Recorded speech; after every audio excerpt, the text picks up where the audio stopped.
Okay, hello everyone. Good evening. I hope you all have your dinner ready. If you all haven't already done that, please feel free to just grab your dinner while you listen in, okay?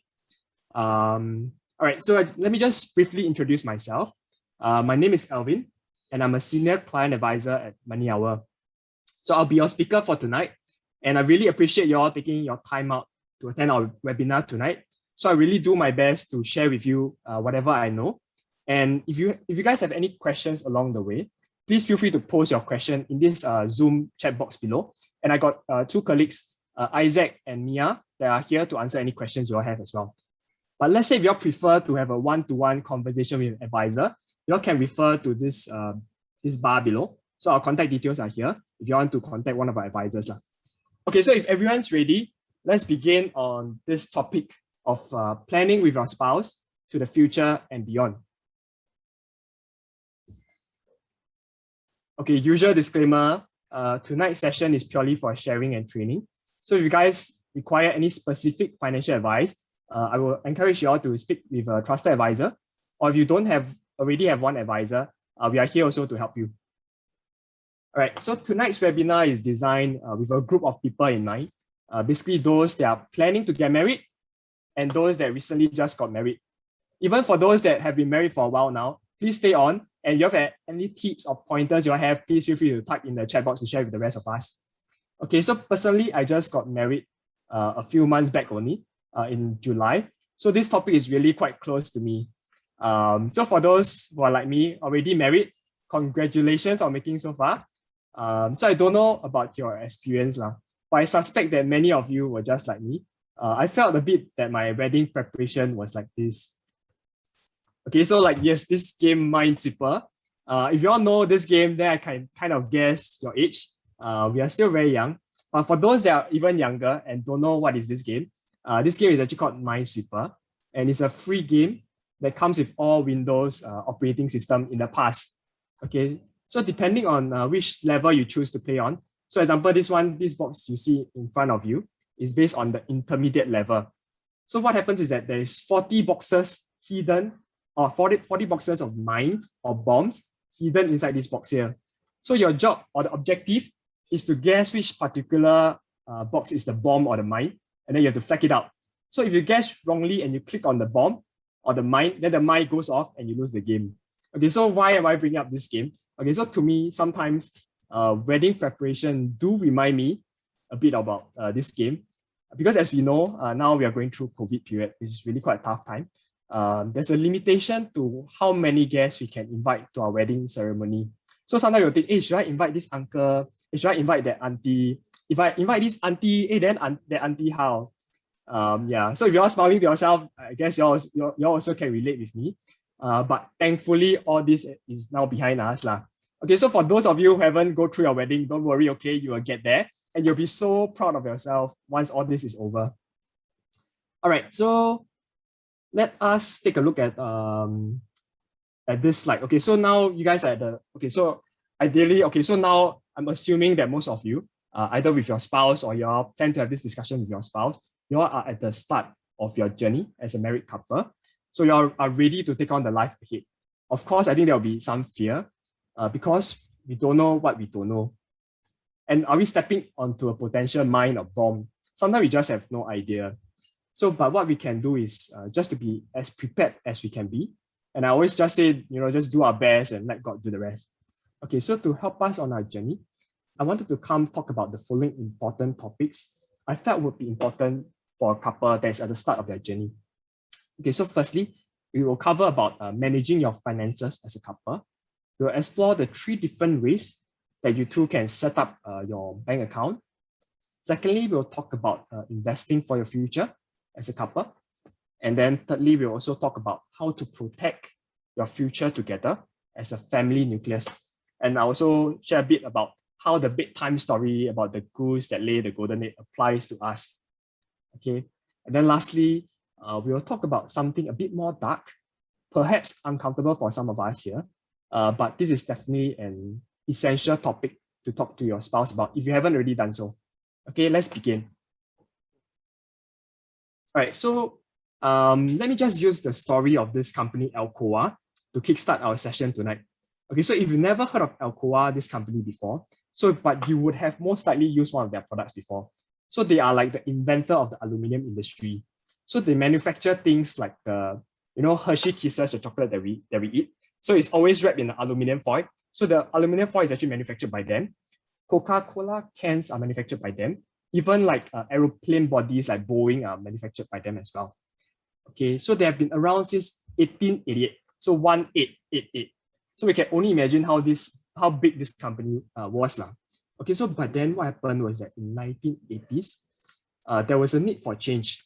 Because like most companies that grow to be very big in size, the workers were not nimble enough. The quality of products were poor.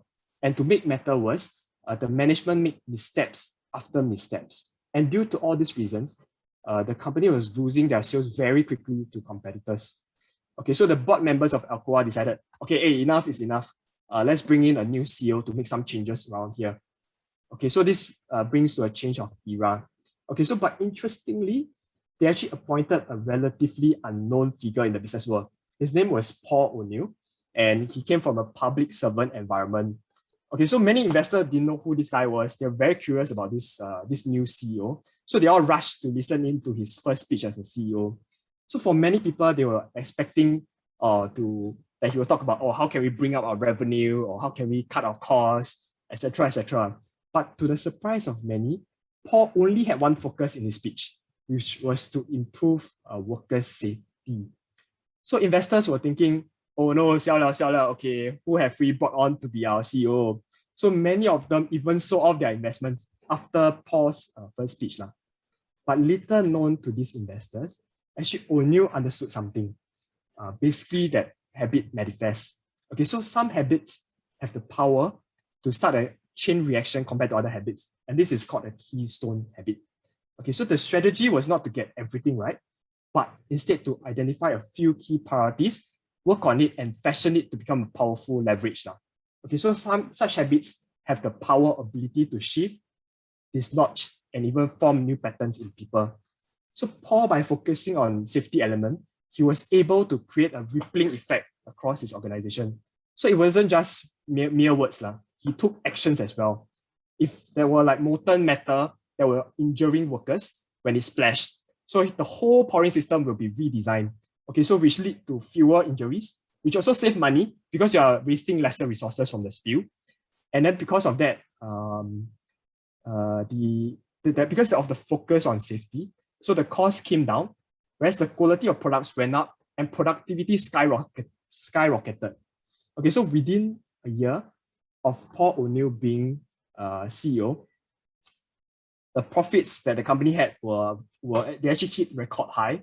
And by the time Paul O'Neill actually retired, the company's net income was 5 times more than when he first arrived. Okay, so what's the purpose of sharing this whole story about Alcoa? Okay, so just let me explain myself, okay? All right, so if you all have found the story of this Alcoa story to be helpful, it was actually extracted from this book called The Power of Habit. Okay, so like most things in life, I felt that it would be easier to set up new habits at the start of your journey as a couple. And similarly, since most of you are at the start of your journey as a couple, I wanted to share with you some habits you can discuss as a couple and consider starting for your journey. And hopefully these habits have a rippling effect on your financial life and also allow you to set your financial plan on autopilot. Okay, let's dive deeper. All right, so first and foremost, when we talk about finances as a couple, a very important habit to form is to save before you spend. Okay, so just like what this world famous investor Warren Buffett advised, we should not save what is left after spending, but we should spend what is left after saving. Okay, so let's take a look at the both ways of doing things. Okay, if we were to spend before we save, that usually means that when our pay comes in, we'll pay for all our different expenses and save what is left. Okay, so but if we are not careful, and this usually happens more often than not, we might end up not having any savings left by the end of the month. So you might need to pao ang pao, for a friend's wedding, baby shower, or you might feel, hey, actually this gadget not bad leh. Let me just buy this first. then I'll save next month's salary. So I don't know most of you, but for me, I realized that my willpower really cannot be trusted. So rather than trusting on my willpower, I recommend you guys to also try this out, basically to save before spending anything when your pay comes in. Okay, so this allows you to save your money for the important things first. So it could be to save for like upcoming renovation costs, to save for our kids' uni funds, or even for our retirement.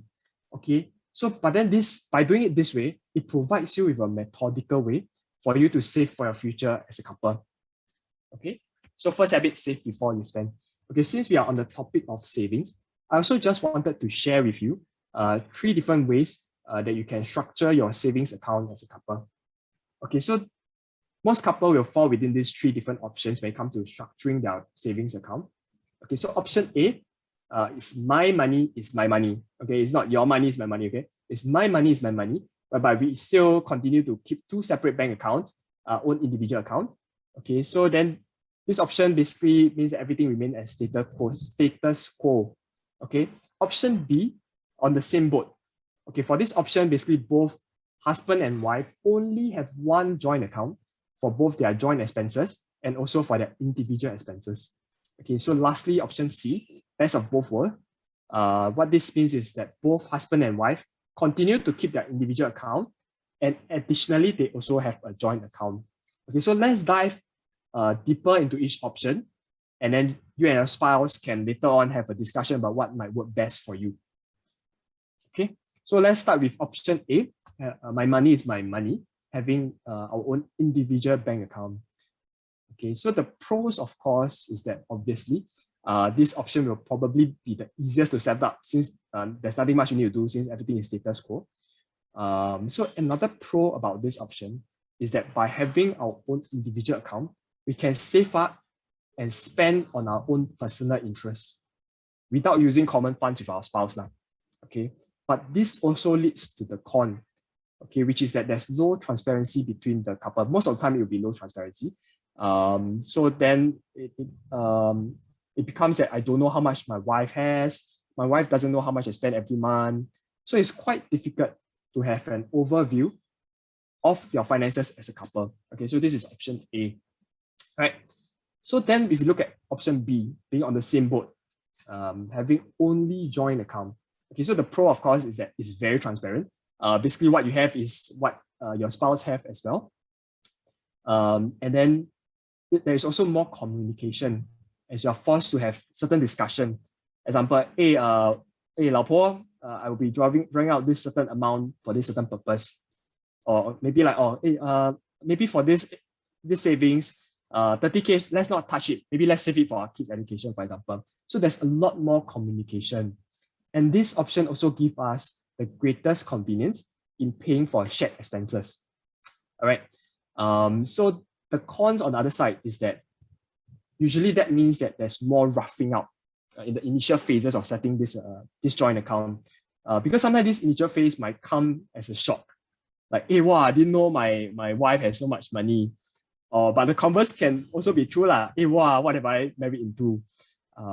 Okay, so but personally, I feel it's good to have such conversations earlier on during your marriage to build up for the many years ahead of you guys. So because money sometimes can be very dividing, so it's good to have such discussion. Okay, so the other con is that it might be risky if one party has certain bad financial habits. Like example, instead of regularly saving for their retirement, the partner end up taking the money to Singapore pools to buy a home. So then that might not be such a good financial habit, and we are affected by it because it's a joint account. And it can be quite scary because, as we all know, gambling can become quite addictive. All right. So the last option is best of both worlds. Okay, so what that means is that we continue to have our own individual account, and we also have a joint account. Okay, so based on a survey, many of us actually are on this arrangement, the best of both worlds arrangement. The pro is that we can continue to fund our own interest without guilt because we still have our own individual account to pay for our own interest. And there's also some level of transparency as we know how much we have as a couple in our joint account. Okay, so the con of course, same as before, there's a higher initial effort to set up this joint account plus 2 separate individual accounts. And there's also the same risk about one party having a bad financial habit and leading to some problems later on. So in theory, option C seems to be a best option, as you get the benefits of both having a joint account and also individual account. Okay, so end of the day, I feel that there's really no right, no wrong. To me, the important thing is for you and your spouse to sit down, have a conversation about this, and discuss and decide what is best for you both. So because we all grow up differently and go through different life experiences, each of us, our take on money can be very different. So personally, I'm actually on option B, being on the same boat as my wife. Reason was partially, okay, because our pastor recommended this option as part of our premarital preparation program. But having gone through this, I can really say that this has really helped me to have that constant communication with my wife about money. And this actually really helped us to grow closer as a couple together. Okay, so these are really just pointers for you to take back and discuss and decide what is best for you. All right, so let's move on to talking about investing for your future. Okay, so but before we proceed, how many of us here feel like sometime when we work like this lady in this picture, like we work very hard. Every day we work very hard. And wouldn't it be nice if our money is working as hard as us, or working harder than us? Okay, so the second habit that I want to talk about is really about how we can make your money work harder for you. All right. So before we talk about how to make our money work harder, let us look at roughly how much wealth we need okay, in general. So let's assume that we are all now here and about 55 to 65 years old. That's when most people want to slow down, retire, and reach what we call financial independence. Okay, so financial independence, this is a very big word. Okay, so it means different things to different people. But I believe that for most of us, this usually means that we have saved up enough assets to be able to provide us for the remaining years of our life. Okay, so what this means is that we have about 20 to 30 years of our life whereby we earn the most, but also spend the most to prepare for the remaining 20 to 30 years where we no longer earn, but still spend. Until say about 85 years old, which is our average life expectancy in Singapore today. Okay, so assuming that during our retirement, we need about $3,000 a month. Okay, that works out to about $36,000 per annum. And if you were to factor in inflation of say about 3% a year from now until 20 years later, so 36,000 now would have grown to about 65,000. Okay, so basically, in order to be able to provide $65,000 a year for about, let's say 20 years, we will need to set aside about $1.3 million. Okay, so basically this is the amount that we need for financial independence. Okay, so this amount will differ from person to person. This is just a very generic discussion. Okay, so if you would like to find out a bit more on what are the numbers that you likely can save towards to, please feel free to have that discussion with us. Okay, okay, so the idea is that as we continue to work, we should also be setting aside our money to be able to save these future assets so that we can provide for the rest of our life. All right, so there's two ways that we can save towards this future goal. All right, so assuming that we want to save up $1 million in 30 years time. Okay, so there's two ways we can get there. Option one is that when our pay comes in, we just save it in our bank account. Okay, so to be able to save up to $1 million, you will have to save about 2,750, about there every month. And then on the other hand, so option two, instead of just saving into our bank account, so what our clients at MoneyOwl will do is that they will make their money work harder by investing it into an instrument that returns about say 6% per year. So instead of now having to save close to about $3,000 a month, the effort is much lesser now, as we only need to set aside about $1,000 to be able to save the same amount of $1 million. Okay, so what is interesting is also that by setting aside $1,000 a month for 30 years, so the total capital that I put in will be about $360,000, $360,000. Okay, so that's how much I put in. So I work hard and slog hard just to come out with that $360,000, and then we make our money work harder than us because by investing, the money work harder to be able to give us that $1 million at the end of 30 years. I think this should be quite nice to most of us. Okay. But when it comes to investing, sometimes you feel like you have to make a choice between these two options. Okay, I call it the sexy cementer. Okay, and also the down to earth Denise. Okay, all right. Okay, so before you guys get distracted by the pictures, let's elaborate. Let me elaborate a bit more on what I mean. Okay, so sexy cementer is a bit like investing in the flavor of the month. Okay, so what everyone is talking about, then we just chase after it. Okay, so the potential returns can sometimes be very sexy. It can go up 100%, 200%, 1000%, but it is something that's not so predictable. Okay, on the other hand, investing into a down-to-earth Denise, or finding a down-to-earth Denise is like finding an ideal life partner. We know day in, day out, Denise will take care of us. As long as we stay invested long enough, this investment will give us sufficient returns for our goals. Okay, so the objective here is not to chase after the highest, sexiest return, but really it's about getting the highest probability of return. Okay, so it can get quite boring, but for us to reach the milestones ahead of us, like for our kids' education, for our next property, for our retirement, for example, boring and consistent sometimes is better compared to sexy but unpredictable. Okay, so let's take a look at an example of a sexy cementer versus a down-to-earth Denise. All right, so this is an example of a sexy cementer. Okay, so you will notice that the price shot up very fast. Within a very short period of time, it shot up a lot. Okay, so it's many, many hundred times. Okay, but then you also notice that if you have entered the game late, okay, what happens is that the following months after you invest, the value of the share will just go down, lower and lower over the years. Okay, so on the other hand, if you look at down-to-earth Denise type of investment, you'll notice that in the short term, there might be some fluctuations, but then in the long run, it will always go up. Okay, so between these two, which one would you prefer? The sexy cementer or the down-to-earth Denise? Yeah. Okay, so now that we have some time, okay, so maybe just help me to make this session a bit more interactive. So if you feel that, okay, I will prefer to invest into a sexy cementer, help me to type 1 into the chat box. If you feel that you prefer to invest something more like down-to-earth Denise, help me to type 2 into the chat box. Okay. 2. Okay, thank you, Vivian. Thank you, Mabel. Thank you, Sherry. Thank you, Vanessa.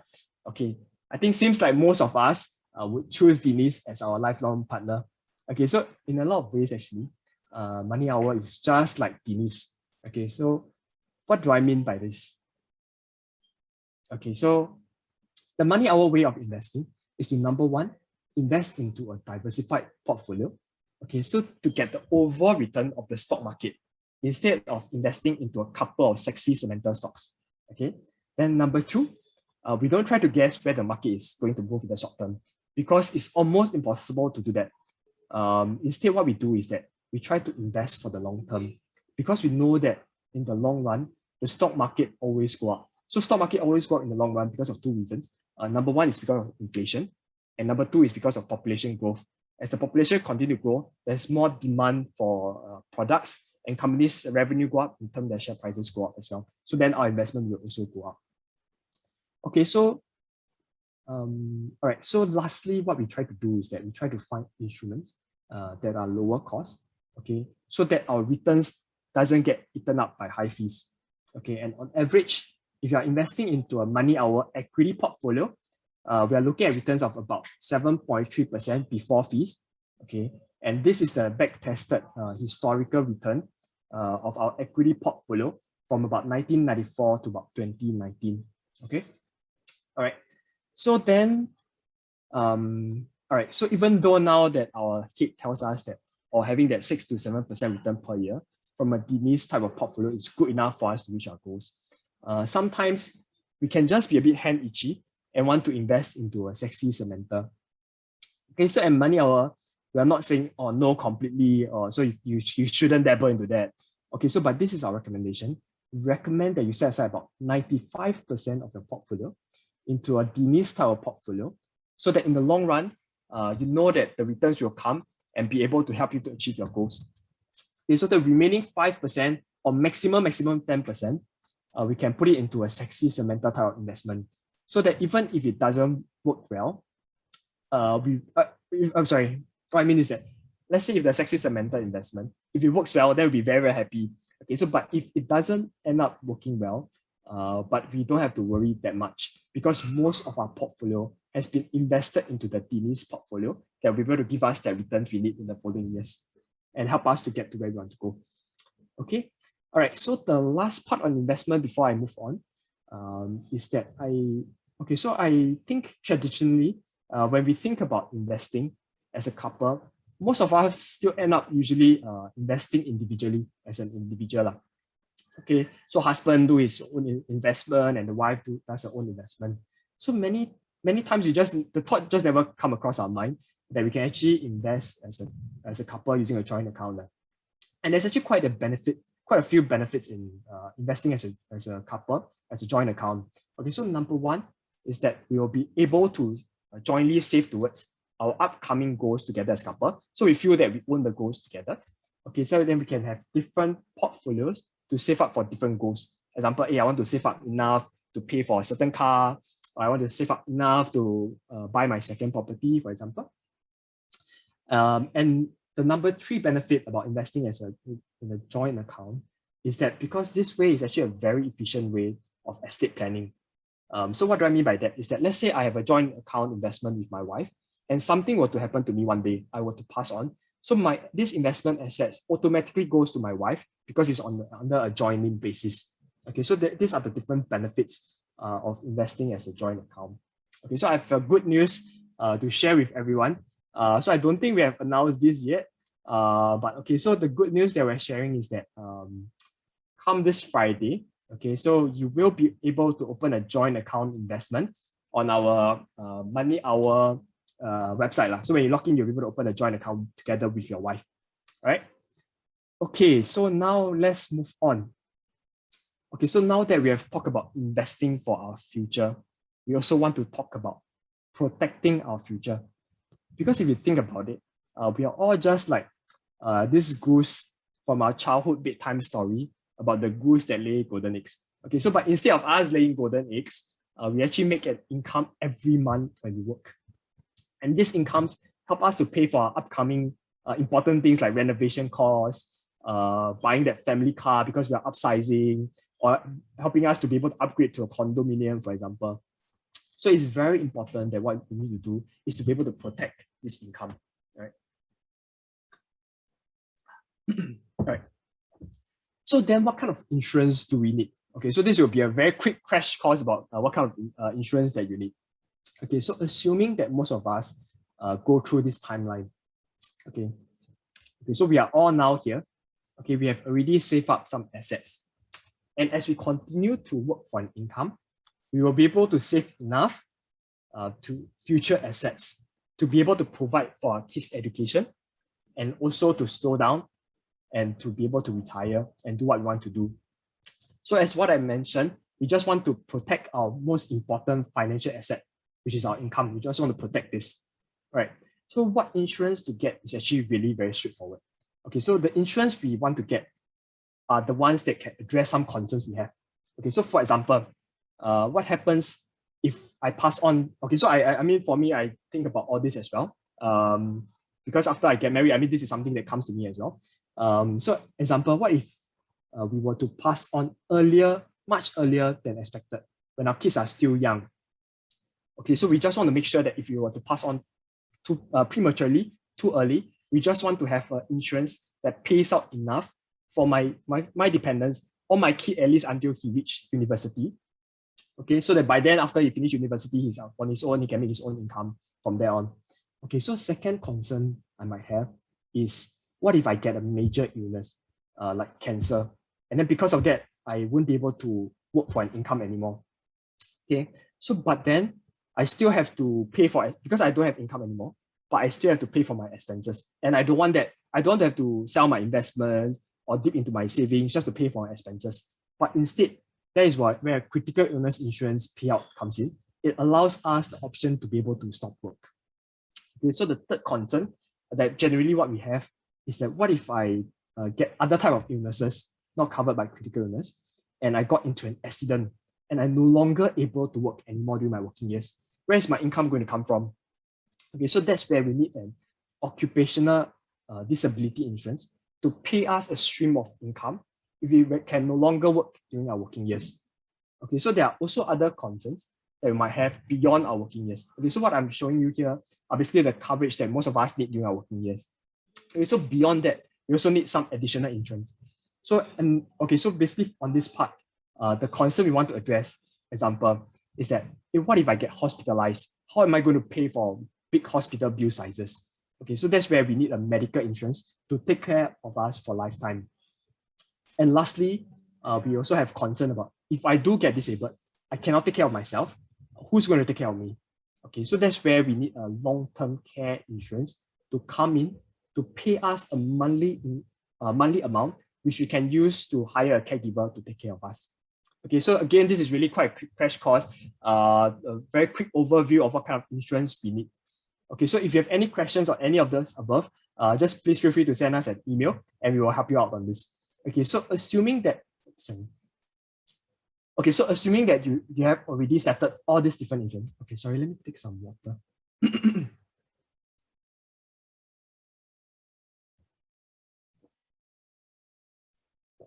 Okay, assuming that you have settled all this insurance and you would just like to look at death coverage, there's 3 questions that can help you determine what you need.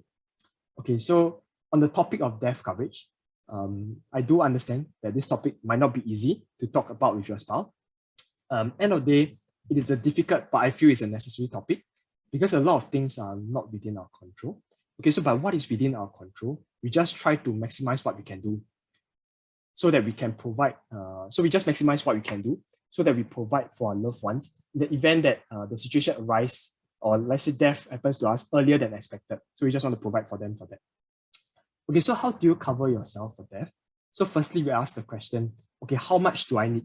Okay, the amount that I need to provide. Okay, so the answer is really quite simple. How much do I need to provide is basically, the answer is how much do you need to provide if you are no longer around? Okay, so for most of us, the number one concern is that if I were to pass on, what's going to happen to my loan? I don't want my wife to have to take on the burden of the full loan on her own. So what we want is we want a death insurance coverage to pay our lump sum amount to be able to cover for number 1, loan, and number 2, to be able to provide that monthly income, like as if I'm still around, providing for them so until at least my dependents become big enough, old enough to finish university. And then number 3, what do we need to provide for our death coverage is also, we might want to discuss and think about, do we want to provide for kids' university fees if for some reason we were to pass on earlier than expected. Okay, so then with those discussions, you will be able to work out like, okay, so the amount of coverage you will need. Okay, and the next big question is, how long do I need this insurance for? Okay, so if we think about it, we only really need to cover ourselves until our liabilities are fulfilled or when our dependents are no longer dependent on us anymore. And then the last big question is what type of insurance to go for. Okay, so for this, let's take a look at the next slide for some ideas. All right, so there are many options out there in the market. Okay, so there are, like example, there's endowment plans, there's universal life plan, there's whole life plan, there's term plan, there's investment linked plan. So which one should you go for to have that death coverage? Okay, so our take is that you should go for something that provides you with as much coverage as you need, but at the lowest cost possible. Okay, so if you were to factor this in, there's probably only one option left, okay, which is a term plan. So this is the most cost-effective way to make sure that you have as much coverage as you need. Okay, then for term plan, so some of you might ask, hey, okay, so then maybe my bank account, I want to have a joint account, my investment, I want to have a joint account. Then for term plan, can we buy it as a joint life as well? Can we buy this joint life? So the answer is yes. Okay, so but we don't really recommend it. That is because for joint life insurance, it only pays out once and the surviving spouse ends up without any coverage thereafter. Okay, so what do I mean? Okay, so it's a bit confusing. Okay, let me just share, let me use an illustration to explain a bit more on this. Okay, so assuming a fictional person, okay, John bought a term plan together with his wife. And then 6 months later, so unfortunately, both of them got into a car accident, and then John didn't survive it, and then he passed away shortly. So what happens is that if the term plan is based on a single individual life, the insurance will pay out $1 million. If this is bought under John's individual life policy, there'll be a $1 million payout. If they also bought a joint life policy, that $1 million will pay out as well. But this joint life is on the basis that either one pass away first, then they'll pay out and the plan will stop. Okay. So what that means is that, let's say later on, unfortunately, let's say John's wife also didn't make it. So on her demise, then the individual life policy bought under John's wife will also pay out another $1 million, whereas the joint life option, they doesn't pay out anymore after that. And surprisingly, actually the total premiums of buying two single individual life policies is actually not that more expensive, or it's actually about the same price as a joint life policy. So it makes sense for us to go to buy insurance for ourselves as individuals, because you get a higher payout amount of, in this example, $2 million, but you are paying about the same premiums. Okay, so then some of you might be thinking, hey, how much would it cost me? Okay, so let's use the same example. Let's say we calculated that, okay, we want a 1 million death coverage, and to cover us, let's say until about 65 years old. Okay, so do we need to set aside $1 million to have this 1 million coverage? Okay, of course not. Not even close. You'll realize that the premiums are actually really quite affordable. Okay, so for a 30-year-old male, it will only cost about $650 a year to have this 1 million coverage. And for the lady, it will be about $565 a year. So total, you're paying about less than probably $100 a month as a couple. Okay, so additionally, if you were to buy this insurance through MoneyOwl, we are currently also giving back our clients 50% agent commission that we receive from the insurance company. Okay, so how this works is basically, if you were to buy an insurance policy from us, the insurance company will pay us some agent commission. And what we do is we actually half it, and we actually give it back to you as a form of rebate. So this is some additional savings for our clients. Okay, so in this example here, for this couple, they pay about $1,001 per year. So in their first year, the estimated agent commission that they can get back is about $320, 320. So I believe this 320 is actually not bad. I mean, you can use this amount to go for a nice meal, or even go for a nice hotel stay as well. Okay, so then let's move on. Okay, so I think I just really want to, at this point in time, just really thank you all for staying with me up till now. Okay, so this last part here, it's also quite a difficult topic to talk about with your spouse. I believe this is probably even harder to talk about than the death coverage that we mentioned just now. Okay, but I still included this because I felt that this topic will be important as a discussion for you and your spouse. Okay, so the last habit is basically to make sure that our assets are distributed to the right people if we were to pass on. Okay. All right. So before I begin, okay, so can I just ask everyone here? Okay. So how many of you guys here have already done up a will? If you have done up a will, just let me type Y in the chat box. If you have not already done a will, just let me type N in the chat box. Okay, thank you guys for your participation. Okay, thank you all. Okay, so seems like quite a few of us, some have done, some have not done up the will yet. Okay, so the question is also that, let's say if we did not write a will, and do we know what's going to happen to our assets in the event of us passing on too early? Okay, so there are some misconceptions, okay, that our assets will actually go to the government, but that is partially correct, but actually not entirely correct. Okay, so for those of us who have not yet write a will, if we were to pass on, okay, so this Intestate Succession Act will kick in. So what that means is that our government will help us to decide how our assets will be distributed according to this table over here. Okay, so for example, if I have not married yet, okay, so I haven't married yet, I basically my surviving loved ones is my parents. What happened is that 100% of my estate will go to my parents. Okay, so but let's say if I have gotten married like really what I am now at the moment. I recently just got married. So what happens is that if my parents are both still around, what happens is that my spouse will get 50% of my estate, and my parents, they will get the remaining 50% split equally among them. Okay. Or let's say if in the event that let's say my parents are no longer around, so only my spouse is around. So what happens is 100% of my estate will go to my spouse. Okay, so the fourth scenario is, let's say me and my wife, we have kids already. Okay, so then in this case, from here on, the parents are taken out of the equation. Okay, so then what happens is that because now it's considered that us, our spouse, and our children is our own family makers. So what happens is that upon death, 50% of our assets will go to our spouse, and the remaining 50% will be split equally amongst our children. Okay. Okay, so for tonight's webinar, I'm actually not covering the full list, but if you have any question, please feel free to reach out to us. Okay. There's actually quite a few more combinations that include like if you don't have parents, don't have spouse, if you have uncle, auntie, if you have brothers, sisters, how it will go to them. Okay, so if really end of the day, there's no survivors that come forward to claim our estate, then only then our assets do go to the government. Okay. For some of us here, we might feel that, hey, okay, this arrangement is quite okay, so they're acceptable to this. But I will still strongly recommend or advise you to consider writing your own will.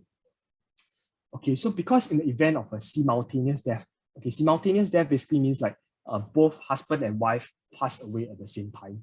Okay, can be any reason, fire or whatever it is, accident, whatever it is. If both husband and wife were to pass on at the same time, and we cannot establish, okay, which person has actually passed on first. According to the Intestate Succession Act, okay, it is assumed that the older spouse has passed away first. Okay, so then what happens is that 50%, okay, so this part, I try to explain, I try to go a bit slower. Okay, so what happens is that 50% of the older spouse estate will go to the older spouse parents. Okay, this 50% will go to his parents, and the remaining 50% will actually go to the younger spouse. Okay, so this 50% goes to the younger spouse, and then because the younger spouse is recognized as passed on later on, so what happens is that 100% of whatever is under the younger spouse estate actually goes to the younger spouse parents. So end of the day, if you realize, the younger spouse parents end up having more assets compared to the older spouse parents. Okay, so this might not be fair, but it is what it is. So this is the current structure.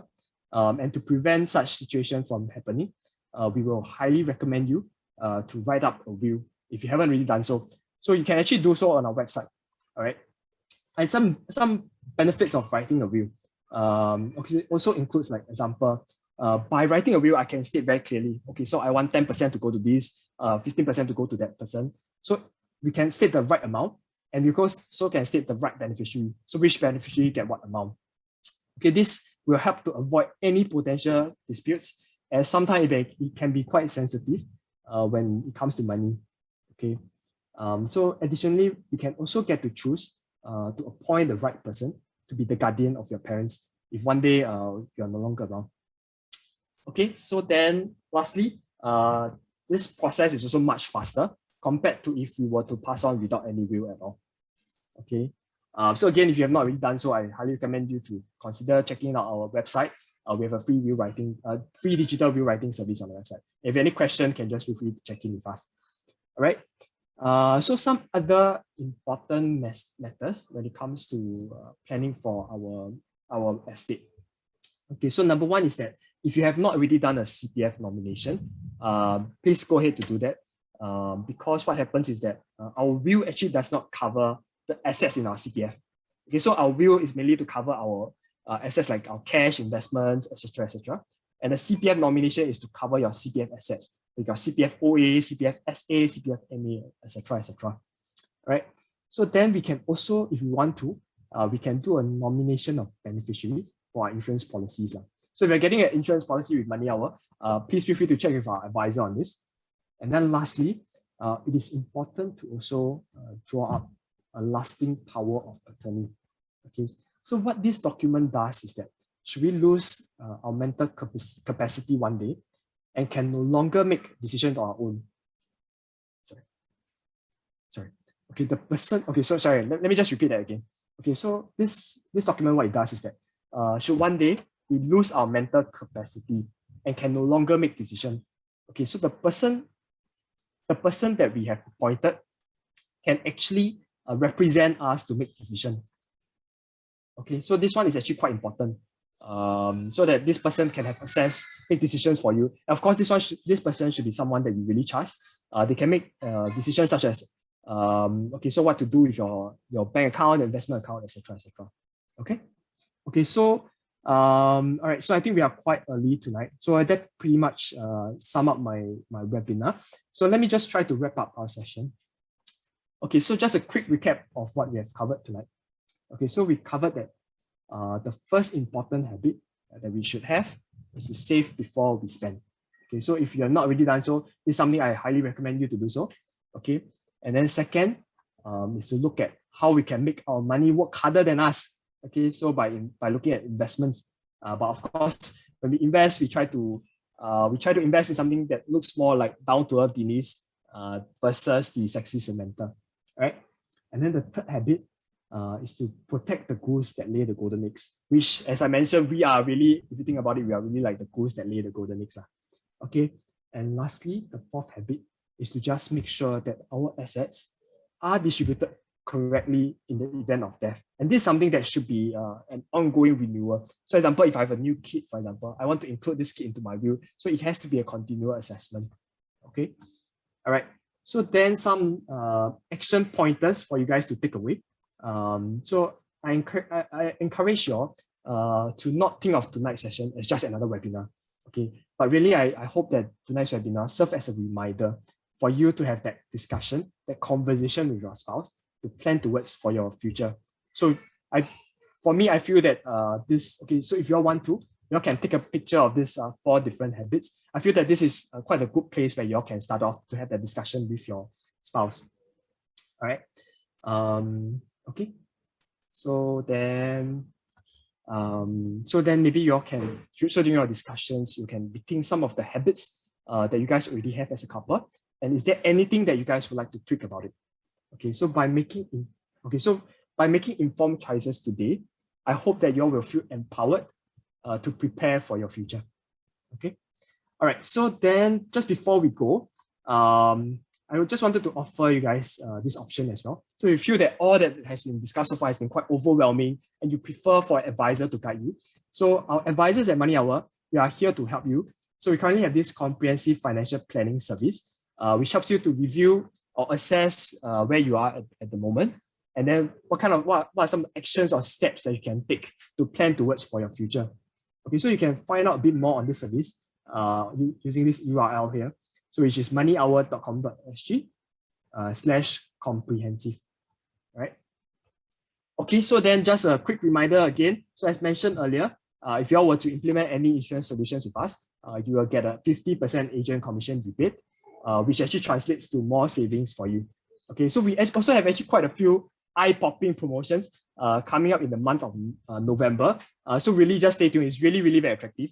It runs from November until end of the year. So just for these 2 months, some of the things we are trying out for the first time. So please really just stay tuned to our upcoming promotions. I think you will really benefit from it. Okay. All right. So with that, I just want to thank everyone for staying throughout tonight's session. So if you all have any question that was not answered, or if you all would like to speak to an advisor about what was discussed today, please feel free to reach out to us. Our contact details are here. Okay, so you can email us or you can even reach out over Facebook Messenger, for example. Okay, and then lastly, if you all have any feedback on tonight's webinar, okay, what we have done well, what we can have done better, we would really want to hear from you. So please just scan this QR code and share your thoughts with us. So we'll be happy to hear from you. Okay, so with that, I thank everyone for your time. Take care, stay safe. Have a good night, everyone.